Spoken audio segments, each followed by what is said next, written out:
시편 49번째 시간입니다. 오늘 말씀은 시편 45편 1절부터 17절 말씀입니다.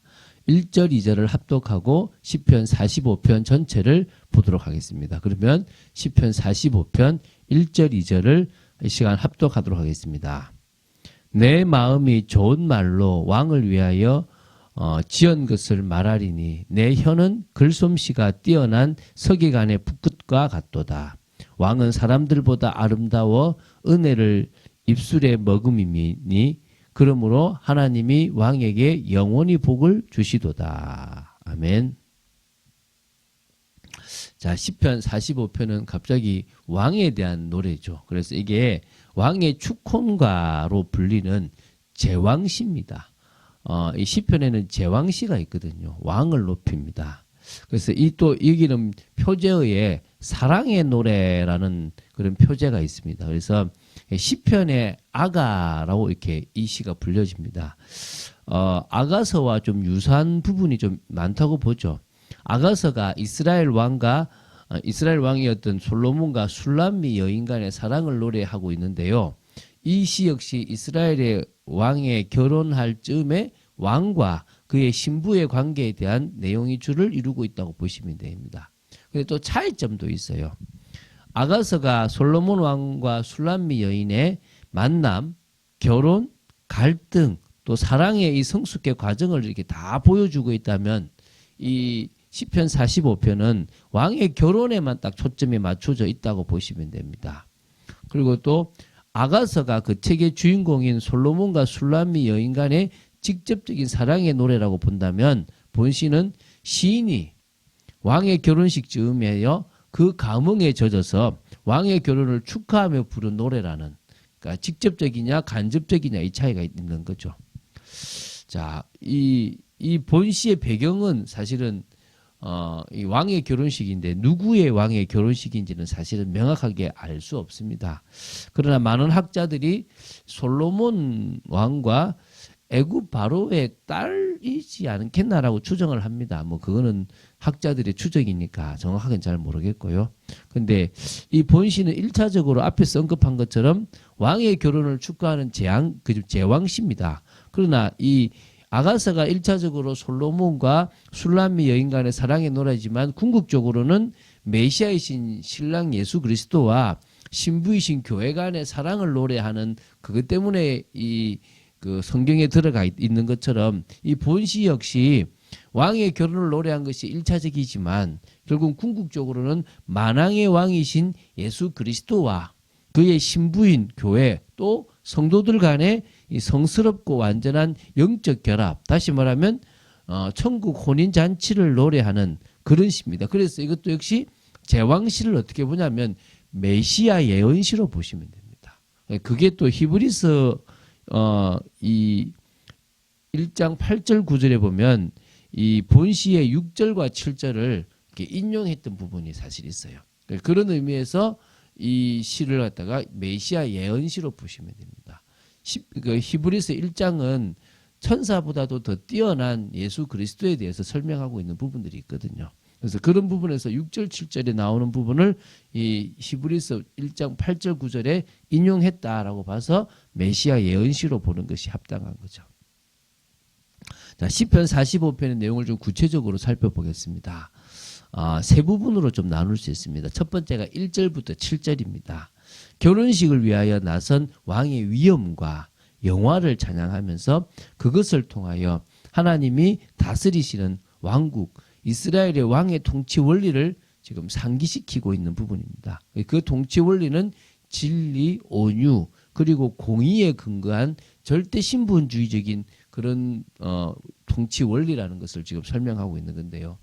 한마디로 하나님만을 찬양하는 게 아니라 왕을 막 높이면서 결국 그 왕이 메시아임을 지금 의미하는 그런 조금 더 수준 높은 속에 이렇게 그런 시라고 보시면 됩니다. 제가 다시 한번 1, 2절을 읽어보겠습니다. 내 마음이 좋은 말로 왕을 위하여 지은 것을 말하리니 내 혀는 글솜씨가 뛰어난 서기관의 붓끝과 같도다. 왕은 사람들보다 아름다워 은혜를 입술에 머금이니 그러므로 하나님이 왕에게 영원히 복을 주시도다. 지금 뭐 이 왕을 노래하고 있는 자신의 글솜씨가 그 붓끝이 아주 뛰어나다라고 지금 자신을 좀 이렇게 높이고 있는 부분도 있지만 자신이 지금 높여진 만큼 누구를 높입니까? 또 그 왕을 높이고 있기 때문에 그 왕이 더 높다는 것을 의미하는 거죠. 그러면서 왕은 사람들보다 아름답다는 겁니다. 이 내면적 아름다움을 가지고 있다는 거죠. 그리고 은혜를 입술에 머금다 이 말은 입술에서 은혜로운 말씀이 늘 나온다 이 말이겠죠. 그래서 그런 부분에서 참 복된 왕이다 이런 의미가 있는데 그 복된 왕을 지금 노래합니다. 그 진짜 복된 왕은 영원히 하나님의 인정과 사랑을 받는 예수 그리스도밖에 더 있겠습니까? 자, 3절 4절입니다. 용사여 칼을 허리에 차고 왕의 영화와 위엄을 입으소서. 왕은 진리와 온유와 공의를 위하여 왕의 위엄을 세우시고 병거에 오르소서. 왕의 오른손이 왕에게 놀라운 일을 가르치이다. 한마디로 대적을 물리칠 수 있을 만큼의 영화로움과 위엄을 가지고 계신다는 거죠. 한마디로 말하면 위엄 있는 모습으로 분명히 이유 있는 그런 승전을 하실 거라는 것을 지금 이야기하고 있습니다. 5절부터 7절을 보겠습니다. 왕의 화살은 날카로워 왕의 원수의 염통을 뚫으니 만민이 왕의 앞에 엎드러지는도다. 하나님이여 주의 보좌는 영원하며 주의 나라의 규는 공평과 규이니이다. 왕은 정의를 사랑하고 악을 미워하시니 그러므로 하나님 곧 왕의 하나님이 즐거움의 기름을 왕에게 부어 왕의 동료보다 뛰어나게 하셨나이다. 그래서 이 모든 것이 흔들림 없이 공의롭고 위엄이 있는 영원한 왕권을 가진 예수 그리스도 그분을 향한 노래라고 지금 볼 수 있습니다.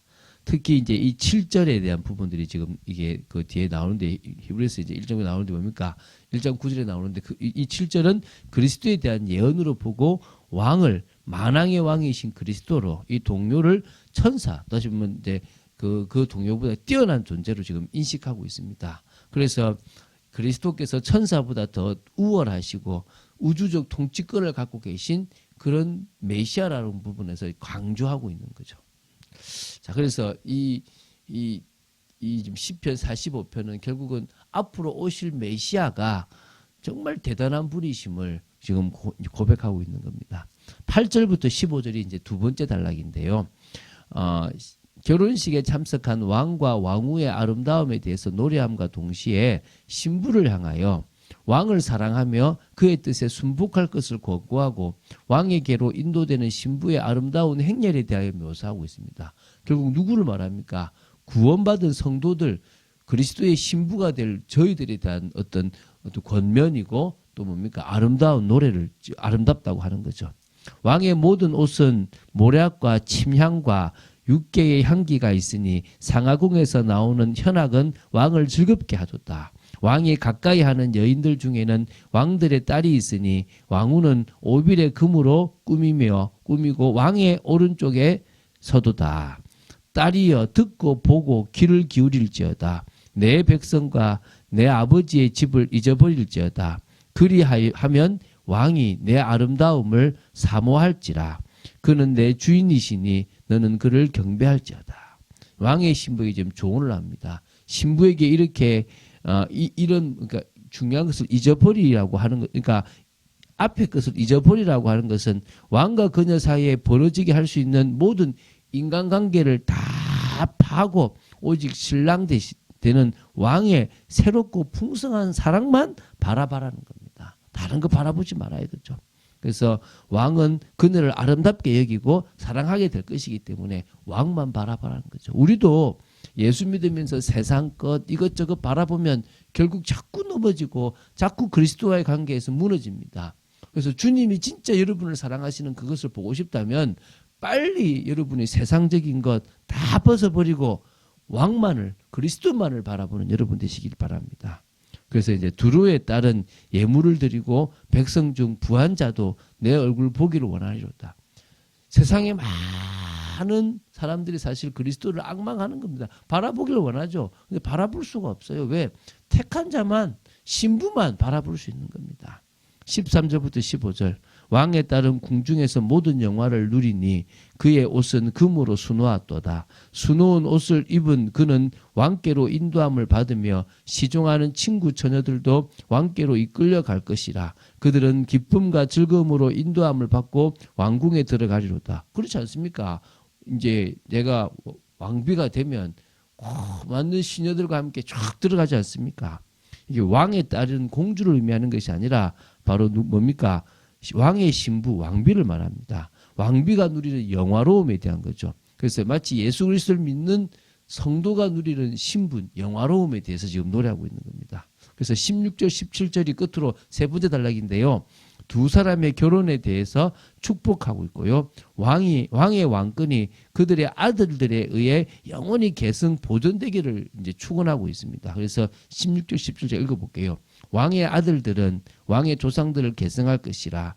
왕이 그들로 온 세계의 군왕을 삼으리로다. 내가 왕의 이름을 만세 기억하게 하리니 그러므로 만민이 왕을 영원히 찬송하리로다. 이게 이제 다윗 언약에서 핵심인 그리스도의 왕권을 지금 의미하는 건데요. 궁극적으로는 만왕의 왕이신 그리스도께서 그의 자손들로 온 세계의 군왕을 삼으실 것과, 다시 말하면 우리가 그리스도의 왕을 대신하여 이 세상에서 왕노릇하게 될 것이고요. 그리스도의 왕권이 영원히 이어지게 될 것을 예언하고 있습니다. 그래서 이 부분이 신부로 나오지만 결국은 또 뭡니까? 왕 같은 제사장이라는 베드로전서 2장 9절에 나온 말씀처럼 우리가 그리스도의 왕을 대신하여 이 땅에서 통치합니다. 그래서 로마서에 보면 우리가 주님과 함께 왕노릇하게 될 것이라는 것이 로마서 5장에도 나오지 않습니까? 그래서 결국 그 왕권이 지금 영원토록 우리를 통해서도 또 드러나게 될 것이라는 것을 얘기하고, 또 주님과 함께 왕노릇하는 그것을 지금 노래합니다. 이런 의미에서 이게 우리의 소망이 되기도 하고요. 또 우리의 앞으로에 대한 미래이기도 한 겁니다. 이유 있는 노래를 우리가 하고 있는 것이라고 보시면 되겠죠. 그런 의미에서 우리가 지금 내 개인적인 문제, 갈등, 가정의 문제, 이거 아무것도 아닌 것이 자꾸 매이지 마시고요.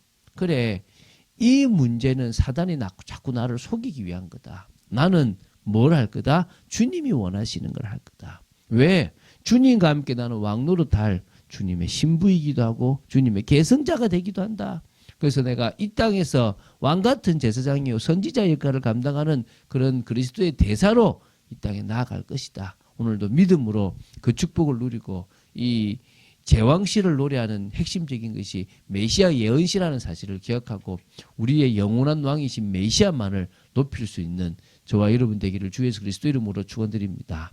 주는 그리스도시요 살아계신 하나님의 아들이심을 고백합니다. 어려운 시이기도 하지만 결국은 아버지 하나님 예수 그리스도에 대한 노래와 찬양이 구약에도 엄청나게 많이 있음을 봅니다.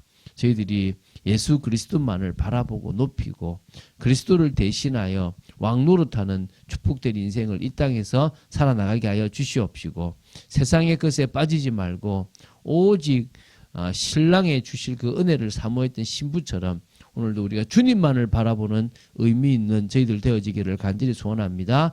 힘주시고 역사하시고 지켜주시옵소서. 주 예수 그리스도 이름으로 기도드립니다. 아멘.